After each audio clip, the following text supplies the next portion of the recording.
आपण पाहत आहात आपल्या हक्काचे प्रतिध्वनी न्यूज. मिरज तालुक्यातील सुसज्ज प्रशासकीय इमारतीचा प्रस्ताव वेगात.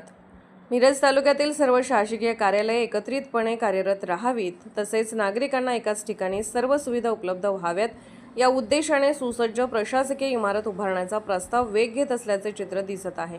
या पार्श्वभूमीवर शिवसेना महानगर प्रमुख माननीय मोहन वनखंडे यांनी महसूल मंत्री माननीय चंद्रशेखर बावनकुळे यांची भेट घेऊन सविस्तर निवेदन सादर केले. या भेटीदरम्यान मंत्री बावनकुळे यांनी तात्काळ दखल घेत सांगली जिल्हाधिकारी यांना मिरज तालुक्यातील सर्व शासकीय कार्यालये एकत्रित करणाऱ्या सुसज्ज इमारतीसाठी प्रस्ताव शासनाकडे पाठवण्याचे आदेश दिले.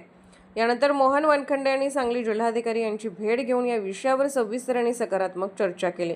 यावेळी जिल्हाधिकाऱ्यांनी संबंधित प्रस्ताव लवकरात लवकर शासनाकडे पाठवण्याचे आश्वासन दिले. मिरज तालुक्यात प्रशासकीय कामासाठी विविध कार्यालयामध्ये नागरिकांना वारंवार फेऱ्या माराव्या लागतात.